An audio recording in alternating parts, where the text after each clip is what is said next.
नमस्कार दोस्तों, हाजिर है एक और बहुत ही सुंदर कथा के साथ। दोस्तों, कहानी पूरी सुने। आपसे विनम्र निवेदन है, कहानी आधी अधूरी न छोड़ें। बहुत पुरानी बात है। एक छोटा सा गांव था, शिवकुंज, जो घने जंगलों और पहाड़ियों से घिरा हुआ था। वहाँ एक निर्धन किसान रहता था। धनीराम नाम से भले ही धनी था, पर वस्त्र, अन्न और घर सब कुछ अभाव में था। परंतु उसका मन बहुत समृद्ध था, भगवान गणेश के प्रति अटूट श्रद्धा से भरा हुआ। धनी राम रोज सुबह सूरज उगने से पहले उठता, गंगा जल लाकर एक मिट्टी का गणेश बनाता और फूल, दूब, मोदक चढ़ाकर पूजा करता।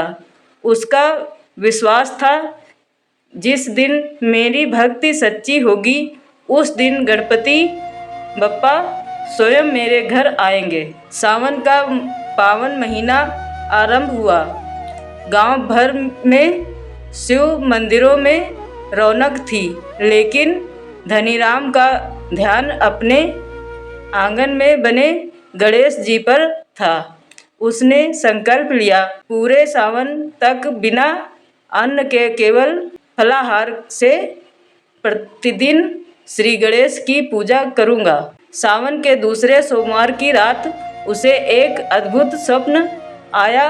सपने में एक दिव्य पुरुष, गजमुख वाला, सिंदूरी शरीर, 4 हाथों में पासा, अंकुश, मोदक और वरमुद्रा लिए प्रकट हुए। वे बोले, धनीराम, तेरा संकल्प सुन लिया गया है। इस सावन पूर्णिमा को तुझे मेरी कृपा प्राप्त होगी, तैयार रहना। धनीराम की आंख खुली, हृदय आनंदित था। वह दिन रात भक्ति में लीन हो गया। इधर गांव में एक बड़ी समस्या आ खड़ी हुई। पास की नदी में बाढ़ आ गई, खेत डूब गए, रास्ते कट गए और बीमारियां फैलने लगी। गांव वालों ने कहा, धनीराम, तू रोज मिट्टी के गणेश बनाता है, अब कुछ चमत्कार कर। धनीराम बोला, चमत्कार मैं नहीं कर सकता, पर मेरी भक्ति यदि सच्ची है तो भगवान गणेश अवश्य आएंगे। गांव वाले हंसने लगे। कुछ ने उसका अपमान किया, पर उसने सब सह लिया। सावन पूर्णिमा का दिन आया। धनीराम ने वैसा ही गणेश जी का विग्रह बनाया और पूरे शरीर पर भस्म, कुमकुम और तुलसी पत्र अर्पित किए। पूरे दिन व्रत रखा और रात को दीप जलाकर भजन गाने लगा, जय गणेश, जय गणेश, जय गणेश देवा। अचानक एक प्रकाश पुंज उतरता दिखाई दिया। उस दीप के प्रकाश में एक दिव्य रथ प्रकट हुआ, जिस पर स्वयं भगवान श्री गणेश विराजमान थे। रथ से उतरते ही उन्होंने कहा, धनीराम, तेरी भक्ति ने मुझे बाध्य किया कि मैं स्वयं आऊं। गांव वाले यह चमत्कार देखकर चकित रह गए। सभी ने भगवान को प्रणाम किया। गणेश जी ने धनीराम से कहा, तू मांग, क्या वर चाहिए।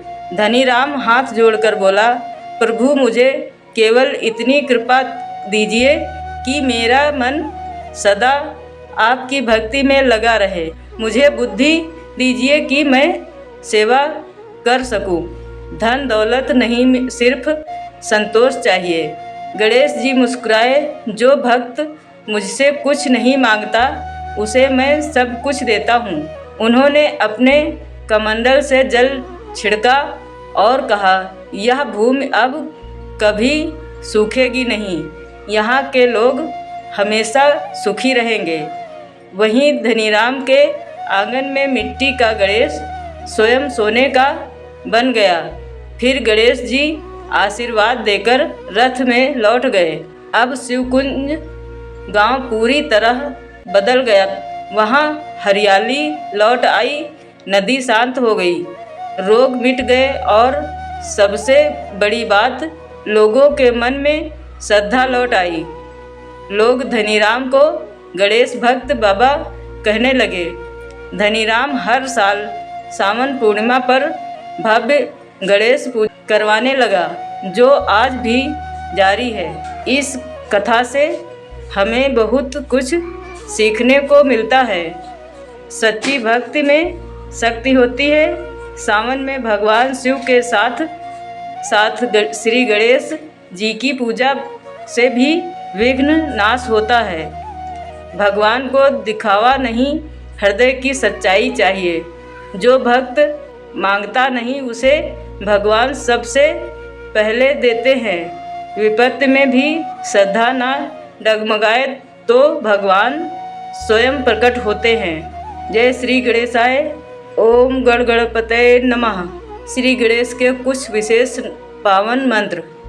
ओम गण गणपतये नमः दिन में 108 बार जाप करें। वक्रकुंड महाकाय सूर्यकोटि नमस्तुभ्यं।